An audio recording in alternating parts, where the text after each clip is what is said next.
नमस्कार दोस्तों, you are watching my channel teaching by Rameshwari. पिछले अध्याय में हम अनुच्छेद 10 के बारे में बता रहे थे। उसमें बताया हमने कि कोई व्यक्ति भारत का नागरिक कब हो सकता है और कब नहीं हो सकता है, और उसी सिलसिले में अनुच्छेद 11 आपको बताता है कि संसद द्वारा नागरिकता के अधिकार का विधि द्वारा विनियमन किया जाना, यानी संसद द्वारा किसी भारतीय नागरिक के अधिकारों का कानून या नियम बनाकर कैसे विनियमित किया जाता है। यह अनुच्छेद 11 आपको बताता है कि भारतीय संविधान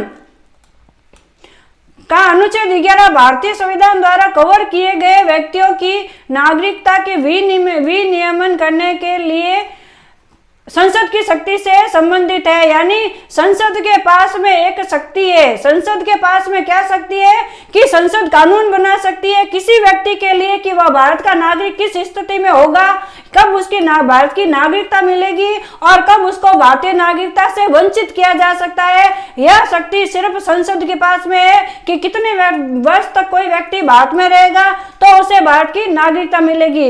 यह अनुच्छेद प्रदान करता है कि भारत की संसद के पास नागरिकता के अधिग्रहण या समाप्ति और नागरिकता से संबंधित अन्य सभी मामलों से संबंधित कोई भी कानून बनाने की शक्ति होगी।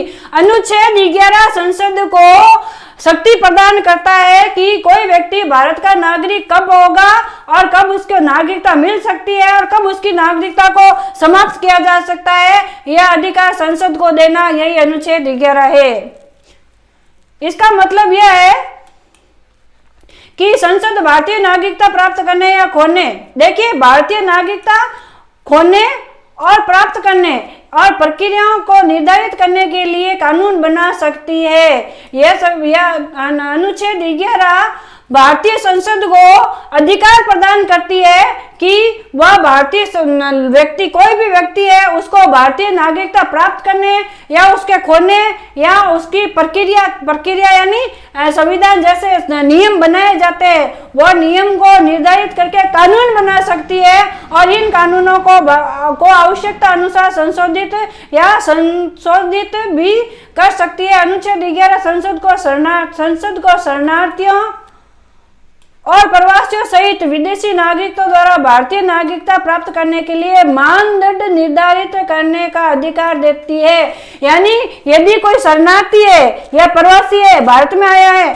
और वह चाहता है कि मुझे भारत की नागरिकता मिले, लेकिन भारतीय संविधान में ऐसा लिखा हुआ नहीं है, भारतीय आचार संहिता ऐसा नहीं कहती है, भारत की न्याय विधि ऐसा नहीं कर सकती है, लेकिन यह संसद के पास में अधिकार है या शक्ति है कि वो मानदंड निर्धारित कर सकती है कि वह व्यक्ति भारत का नागरिक होगा या नहीं होगा। इसके अलावा अनुच्छेद 11 यह भी प्रदान करता है कि नागरिकता से संबंध में संसद द्वारा बनाया गया कोई भी कानून इस आधार पर असंवैधानिक नहीं माना जाएगा कि यह संविधान के भाग 11 द्वारा प्रदत्त किसी भी अधिकार को छीन देता है या कम कर देता है। यानी मूल अधिकार को बदल नहीं सकता है। यह भारतीय संविधान जो है मूल अधिकार को नहीं बदल सकता है, लेकिन किसी भी व्यक्ति की, प्रवासी व्यक्ति की भारतीय नागरिकता के लिए संविधान बना सकता है, नियम बना सकता है, कानून बना सकता है। इसका मतलब यह है कि संविधान के भाग 3 के तहत भारत के नागरिकों को गारंटीकृत मौलिक अधिकारों का उपयोग करने के संबंध में संसद द्वारा बनाए गए किसी भी कानून को चुनौती देने के लिए नहीं किया जा सकता है। कुल मिलाकर भारतीय संविधान का अनुच्छेद 11 नागरिकता और संबंधित मामलों को विनियमित करने के लिए व्यापक शक्तियां प्रदान करता है। यह सरकार को यह सुनिश्चित करने के लिए सक्षम बनाता है कि भारतीय नागरिकता अधिग्रहण और समाप्ति राष्ट्रीय हित और सुरक्षा के अनुरूप है। यानी भारत की राष्ट्रीय हित और सुरक्षा के लिए प्रवासी भारतीय या कोई भी छुप के भारत में आया है या कैसे भी भारत में आया है, भारत में रह रहा है, कोई व्यक्ति 5 सालों से रह रहा है, तो यदि वह भारत की नागरिकता चाहता है तो संसद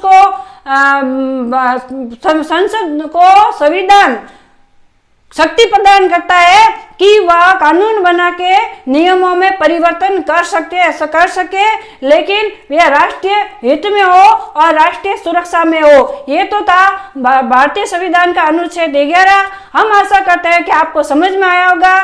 तो कमेंट कीजिएगा, लाइक कीजिएगा, हमारे चैनल को सब्सक्राइब कीजिएगा। धन्यवाद, नमस्कार।